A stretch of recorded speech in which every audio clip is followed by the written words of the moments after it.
Sleep is another thing that we overlook, especially as women. We're doing, and we put sleep.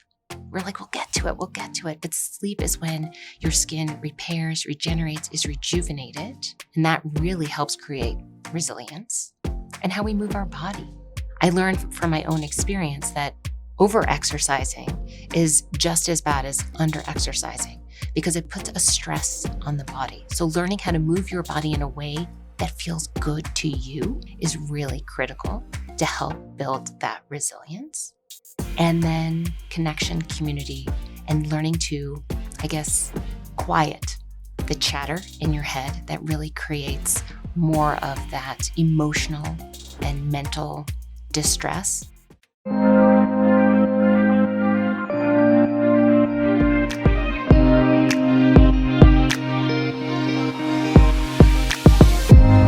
Welcome to the Woman's Doctor podcast, helping empower women to embrace their body and soul's full potential. I'm your host, Dr. Trevor Cates, and after 22 years of working with patients, I found the answers to our health struggles are much deeper than most people realize. To help explore this, I'm interviewing colleagues and other wellness experts to get to the root cause so women can realize their true beauty and be informed decision makers for themselves and their loved ones. Skin is our magic mirror. It's our largest organ and gives us great clues about our overall health. I talk about this in my books and on the Spa Doctor website, but it's also nice to have other experts cover this topic. So today I'm sharing part of a fabulous interview from the Hormones, Health, and Harmony docu-series. Much of this interview didn't make it into the series, so I wanted to share some really important parts.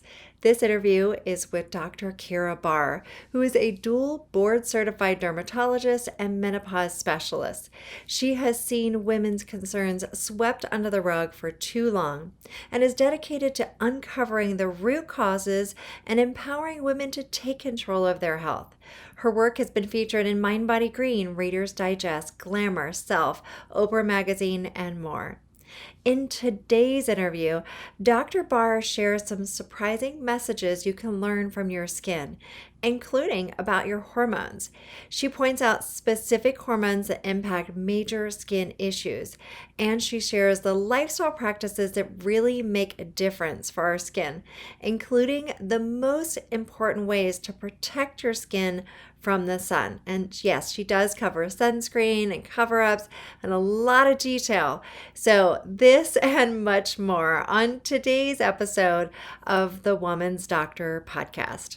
About 9 years ago, I thought that I had everything going on. I was running ultramarathons, juggling an academic career, husband, kids, all the things. And I started experiencing migraines and bloating, and my menstrual cycles were out of whack. I was bleeding for like 3 weeks at a time, and my skin was also changing. Every couple of months, I was having biopsies for growing and changing lesions. And as a dermatologist, I just thought that was normal. That's just what we did in practice. You see something, you cut it out. But what I didn't realize at the time is that my hormones were completely out of balance, that all these changes were happening because the most significant hormone that was out of balance was my stress hormone, cortisol. And it really threw all the other hormones out of balance. And my allopathic colleagues, they weren't connecting the dots. They weren't understanding what the root cause of the issue was. And really, it's what led me to explore functional and integrative medicine and really put the pieces back for myself. And the mess of my health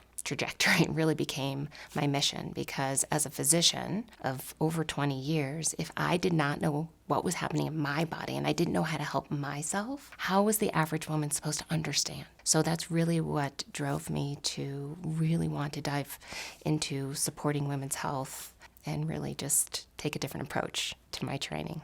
It's so interesting as a dermatologist up until 9 years ago, I did not read labels. I was just, whatever I could get my hands on, I just used. And then when my health started falling apart and I really became aware that our skin, it tells our story. Our skin tells our story. What shows up on it is telling us so much about what's happening beneath it. And a lot of that has to do about what we put in our body and what we put on our body. So our skin, absorbs what we put onto it. And it became really clear to me that it wasn't just the labels on my food products that I needed to pay attention to, but on our skin products as well. So in the United States, the average woman, I think, uses upwards of 12 products, and our teenagers are using even more. We are using so many products on our skin and we're not paying attention. And there are ingredients in there that have been shown in the literature to wreak havoc on our hormones, to cause irritant contact dermatitis, allergic contact dermatitis, things most especially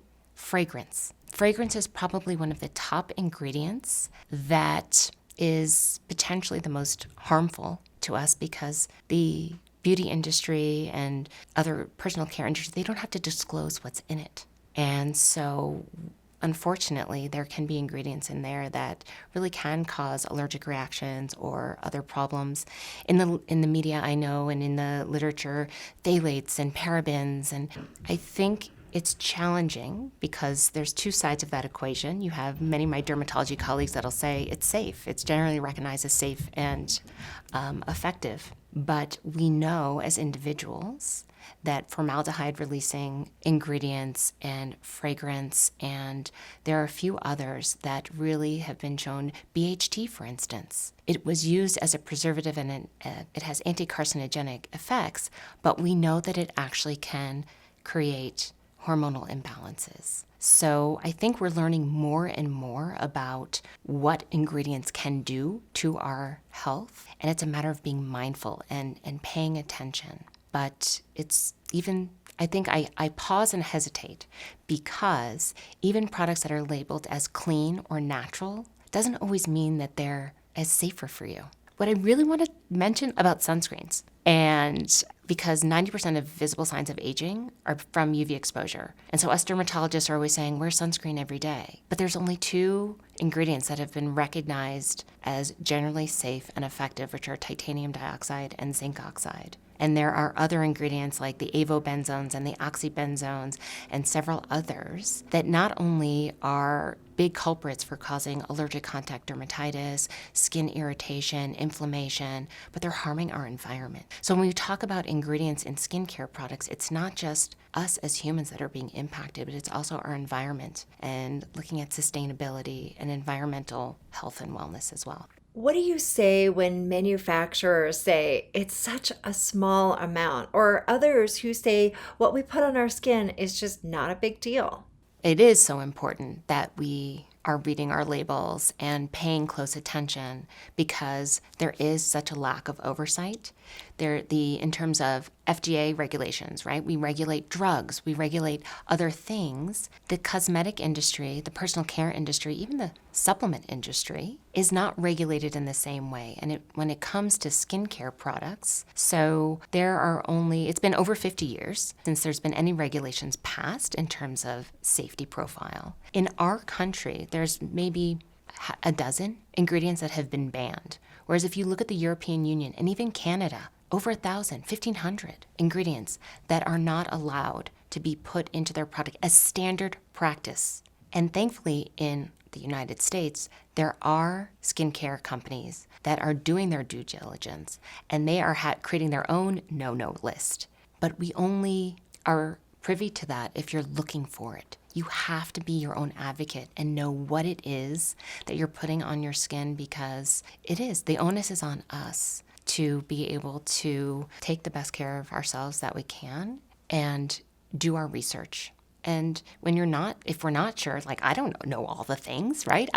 Even though I'm a skincare expert, I am not necessarily a product junkie. So I look to my friends, I look to my colleagues, I look to the literature to look it up. I just think it's really important to take the time to not just look at what's in your makeup bag, but to look at what's in your shower, to look at what's in your laundry detergent. Everything that comes in contact with your skin matters. So your soap, your makeup, your shampoo, your laundry detergent, and for our children too. Like I've got teenagers. My teenagers are using all sorts of stuff now. And it's so eye-opening to see the kinds of products that they're using, but also use it as an opportunity to teach them, read your labels. And now there are resources like the Environmental Working Group and the Skin Deep app that you could literally, while you're shopping, Hold up your product, type it in, and see how it's rated. And it just makes it so much easier. And I think also for those out there who are like, I need to, throw out all my stuff, you don't have to. Pick the one thing, and as soon as it runs out, it's an opportunity to replace that with a cleaner product. It doesn't have to be all or nothing. This is not meant to be stressful. Stress is the one thing that I really want to help manage. This is not meant to be stressful. It's an invitation and an opportunity to really take control. To the point of what do I recommend? As a dermatologist, I say the fewer the products, the better. Keep it simple, right? There are lots of social media things that'll say there's 21-step thing. The fewer products you put on your skin, the less chemicals you're going to be exposed to. Plus, it's a heck of a lot easier to remember. I am the least compliant person ever. Like, it's got to be simple. Like, you cleanse, you put on your antioxidant serum, you put on your moisturizer with sunscreen in the morning, done. In the evening, you cleanse, you put on your antioxidant serum, you put on your topical retinoid, or if you're a little sensitive, you can use bakuchiol, and the studies have shown, head-to-head studies, topical retinoid versus bakuchiol, efficacy is the same for skin cell turnover, decreasing fine lines and wrinkles and pigmentation. But the fewer chemicals that we can put on our skin, the better, is really... So when I'm asked, like, what do I recommend? Less is more. Less is more. What does resilience mean to you? From my dermatologist, skin lens, our skin is the most resilient organ there is. Do you feel that way personally? Right? We are exposed to air pollution and UV exposure. We are, as women, many of us who have had children, our bellies expand, our skin stretches, and it goes back. And we cut our skin, we bruise it, and it heals. And our skin is just, in many ways, a metaphor for our whole lives. Things are cut and bruised and seemingly broken, but they rebound. And so the whole concept of resilience is not what's happening in this moment, but what you take from it and how it can propel you forward. So I always say, your skin tells your story, right? What shows up on it is telling us so much about what's happened in your life and what's happening beneath it. And we have an opportunity to edit that story, celebrate that story, or completely rewrite it. And that is where we can tap into our brilliance and use our experiences that we've had to bolster our resilience. And that's where it's so amazing in this second phase or next phase of life for women, when they're being told by the media that they're in many ways not even important, right? Women who are over the age of 40, that we become invisible. But we have an opportunity to change that paradigm and change that conversation and all our experiences to propel us forward. And I think that I just love that topic. I just think that our skin is just it's so symbolic, right? Things keep showing up, we break down, we heal, we keep going, and we improve upon it. I think you can look even better in your 40s, 50s, and 60s than in your 20s. I didn't even connect the dots of how I wound up in dermatology in the first place until very recently. So as a kid, I was made fun of for 2 birthmarks on my face. I was called coffee stain face. And it really was the first time as a young child that I understood that skin could be a source of shame, humiliation, anxiety. And I tried to camouflage those spots with a suntan. I learned very quickly that they would fade into the background. For most of my life, I was really uncomfortable in my skin. I thought if people thought what was on my skin was displeasing, then I, as a person, must be displeasing. And as a woman, that was really challenging. I mean, I became a people pleaser. It never really felt aligned in what I really wanted to do. I just felt confined by what society thought I should be, right? We shrink ourselves down to fit a certain standard. We live small, or at least I live small, versus a true expression.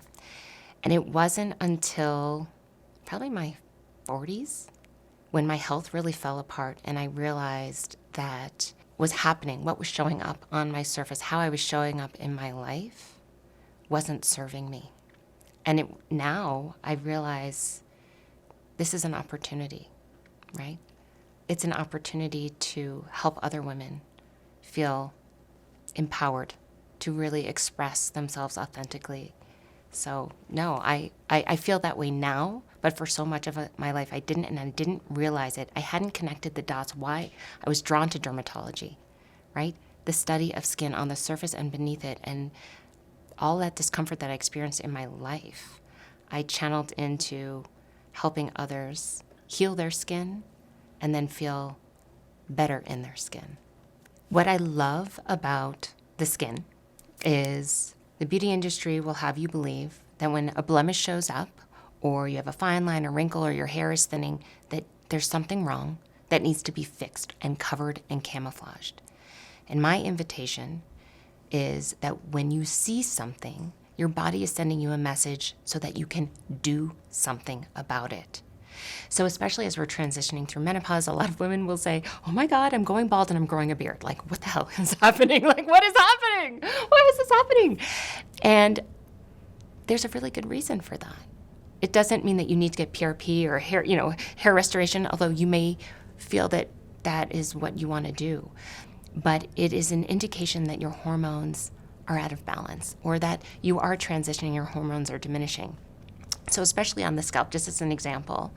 So on the androgens, testosterone is converted to a more potent form, dihydrotestosterone, and that conversion happens by an enzyme 5-alpha reductase. Progesterone, which is another one of our sex hormones, plays an important role in modulating that conversion. So it actually can block the conversion of testosterone to its more form, DHT. I'm just going to call it DHT. Now, on the scalp, DHT, it causes the hair follicles to miniaturize, to shrink. So the caliber of the hair is much thinner, much finer. Women will notice that their part looks like it's widening. On the face, it has the exact opposite impact. DHT actually stimulates the hair follicles to grow, which is why you're going bald, you're growing a beard, and it's that imbalance between, as we are transitioning through menopause, progesterone is going down first, then estrogen, and estrogen plays a really important role in prolonging the hair growth phase. Your hair grows in 3 phases, anagen, catagen, and telogen. Estrogen prolongs that growth phase. Why, when we are pregnant, our hair is lush and gorgeous, have the baby, all of a sudden your hair is completely shedding. It's that shift in hormones. So just using hair as an example of knowing what's happening in your body, you can leverage that and you can understand how to support yourself. So that's what you see on the surface. How do you build your resilience is really an inside-out job. This is not what I was trained in traditional dermatology, but how you nourish yourself, the foods that you eat. For skin health especially, there are so many nutrients in our plants and in our spices that can be incredibly valuable, especially for skin cancer and melanoma. Looking at omega-3 fatty acids, looking at lycopene that's in tomato paste. They did studies looking at women who ate several tablespoons of tomato paste, and it actually showed that the women who ate that compared to women who didn't, the risk of melanoma and sun damage from the sun diminished. So really focusing on a whole foods nutrient-dense diet, and even caffeine. This is my plug for coffee. There are actually studies done looking at caffeinated coffee, and even decaf. The roasting process creates vitamin B, niacinamide, that helps support skin repair and rejuvenation. And then sleep. Sleep is another thing that we overlook, especially as women. We're doing, and we put sleep. We're like, we'll get to it. But sleep is when your skin repairs, regenerates, is rejuvenated. And that really helps create resilience. And how we move our body. I learned from my own experience that over-exercising is just as bad as under-exercising because it puts a stress on the body. So learning how to move your body in a way that feels good to you is really critical to help build that resilience.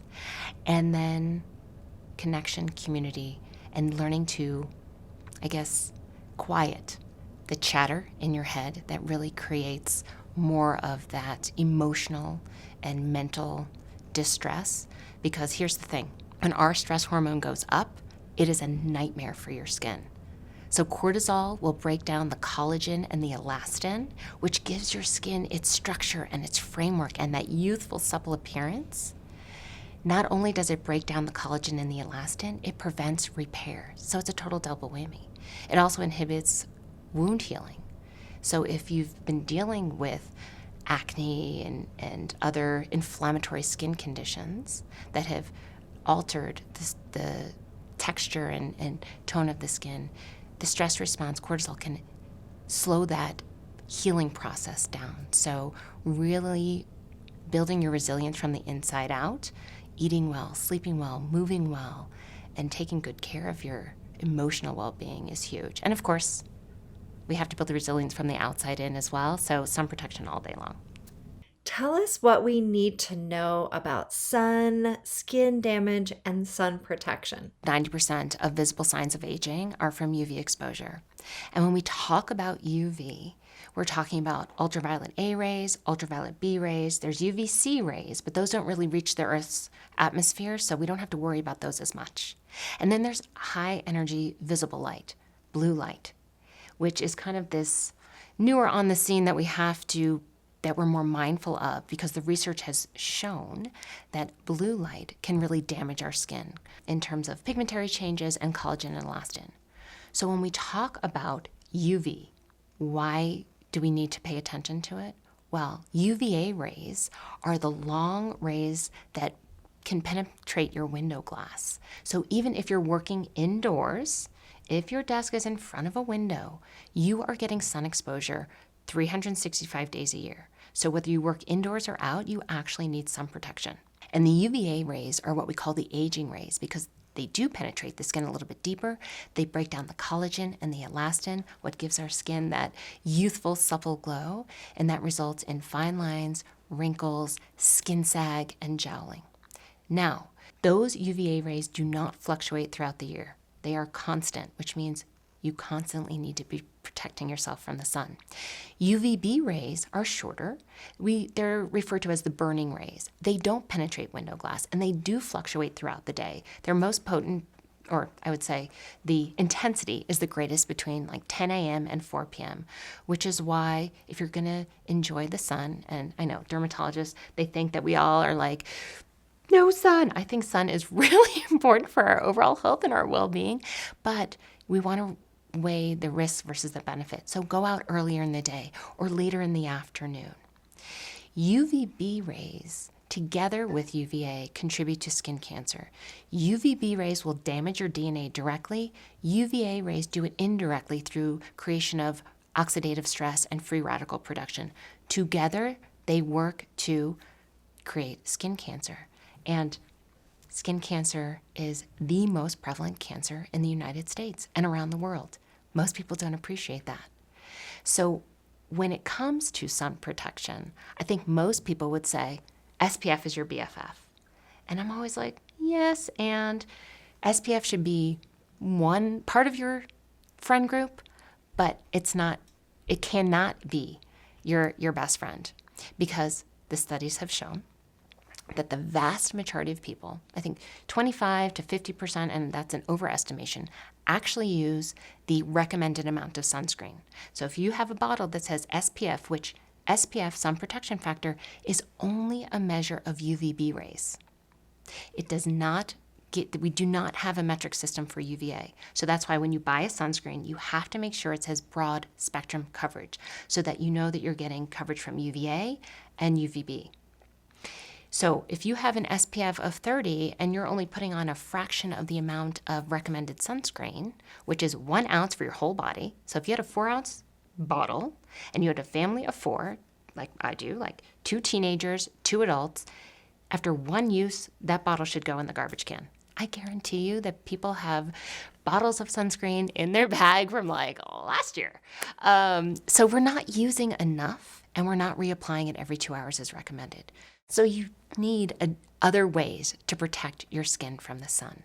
From an outside-in perspective, that would be wearing a broad brim hat, sunglasses, sun protective clothing. So clothing, the Skin Cancer Foundation rates clothing as the #1 form of sun protection. And yes, there are sun protective clothing specifically made for sun protection, and they're rated with UPF, which is essentially the clothing equivalent of SPF. But really, any of your clothing can be sun protective. And the best way to know if your clothing is going to offer you protection is to hold it up to the light. And if you can see through the clothing, if the weave is not very tight, it's not going to offer much. So the tighter the weave, the better the protection. So that's where workout clothes actually are really great. Synthetic fabrics are maybe not great for our environment or other things, but they can offer protection. So from an outside in, yes, sunscreen is important. A hat, sunglasses, sun protective clothing, seeking shade. But really it's bolstering your inner resilience, starting from the inside out with eating nutrient-dense whole foods, your omega-3 fatty acids, your selenium and your phytonutrients, your spices. Rosemary actually has anti-carcinogenic protective benefits. There's so much. The way that we eat and sleep is so protective. Melatonin, being one of the most potent antioxidants that our body creates, can really help repair the damage that sun causes to our DNA. So sleep is incredibly important as a sun protective mechanism. And then stress. So we know that stress suppresses our immune system.